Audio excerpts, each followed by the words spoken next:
umaga, welcome to Sabi ni Daddy's Vlog. Ito naman si Daddy nagbabalik at maghahatid sa inyo ng mga chismis umaga-umaga. Okay, nagkalmasal na ba kayo? At naghilamas na ba kayo? Baka mayroon pa mga muta sa mata at ng mga morning sunshine. Pakitanggal muna at baka bumara yan sa ganda ng ningning ng inyong mga mata. At baka yan maging bituin walang ningning. Si Daddy po minsan ni ganyan. Minsan nakakalimutan na i-check yung mata. Itong mga matang banlag na to.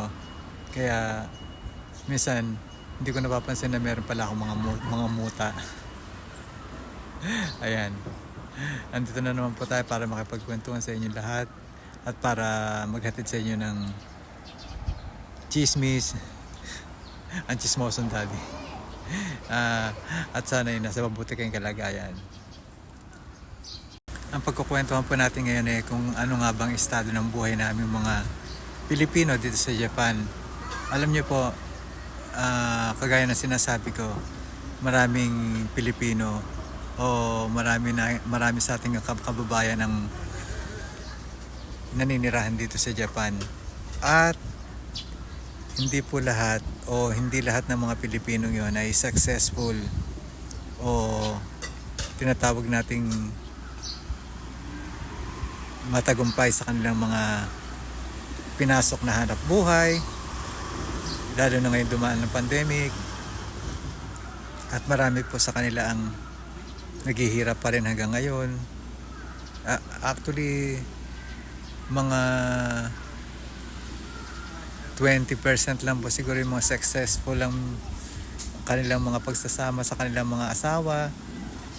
Yung iba po talaga kalimitan yung iba talaga hiwalay at hindi nagkakasundo.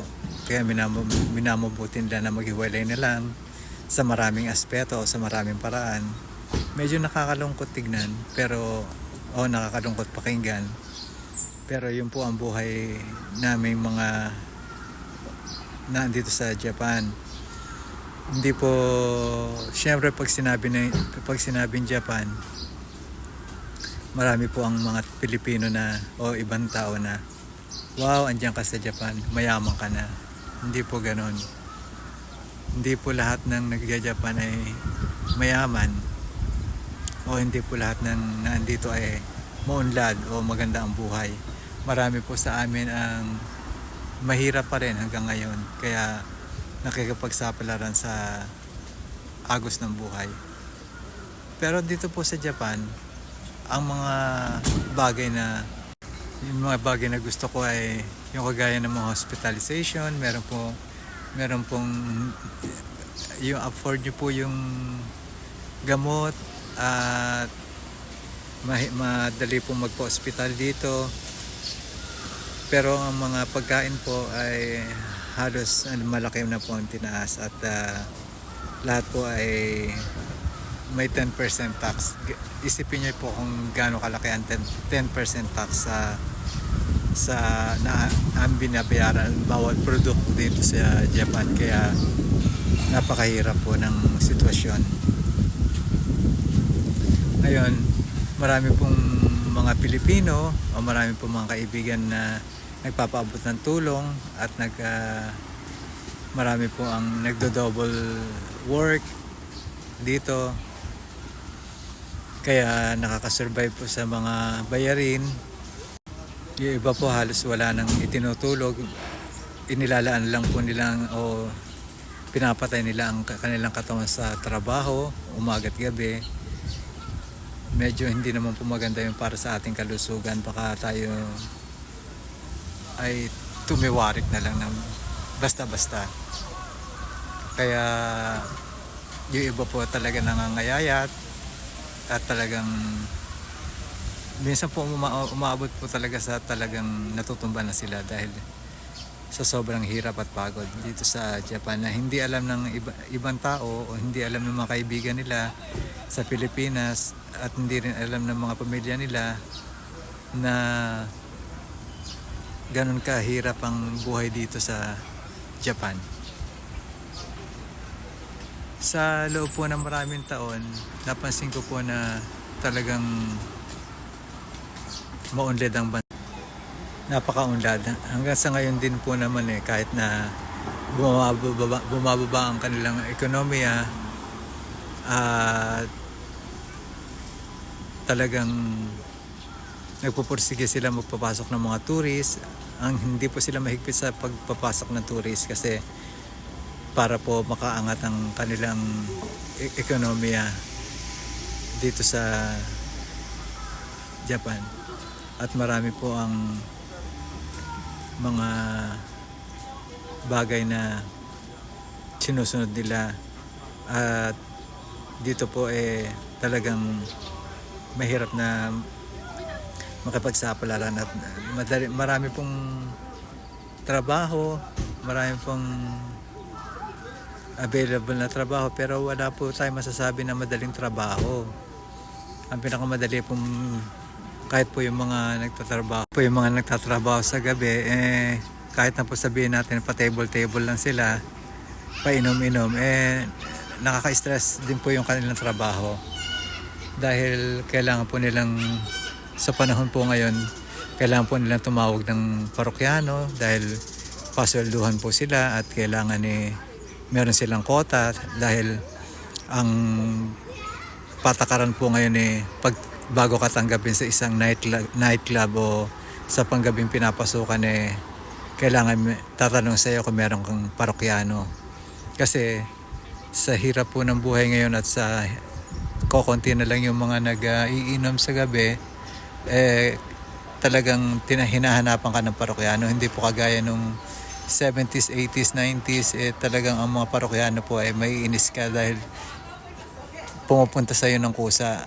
at hindi sila nagatubiling puntahan ka. Ngayon po puro pag-iinarte na. Wala po tayong magagawa dahil yan po ang wala pong permanente sa mundo. Lahat po nagbabago. Lahat po yan hindi natin ginugusto. So ang kailangan po natin ay manalangin at ipagpasalamat ang mga biyaya na nakakuha pa natin o mga biyaya na napapadala pa natin sa ating mga kamag-anak sa Pilipinas kahit hindi nila alam o hindi nila nalalaman kung anong mga pinagagawa namin dito at talagang wala kung hindi ka marunong magtiis talagang bibigay din ang utak mo dahil maraming stress at maraming problema ditong kinaharap. Maraming nagbibiro o maraming talagang iniisip nila na marami kang pera, kukumustahin ka, uutangan ka. Pag di mo na pa utang, magagalit sa'yo. Hindi nila alam na naghihirap ka rito o talagang kahit kalabaw ka, hindi po nila naiintindihan yon kasi ang mga tao po walang satisfaction at wala po silang iniisip kundi yung sarili nila. Hindi rin po nila kinakapa kung ano ang kalagayan ng mga taong nasa ibang bansa dahil marami po kaming binabayaran dito, hindi po kami OFW kasi po ang pagkakaiba po ng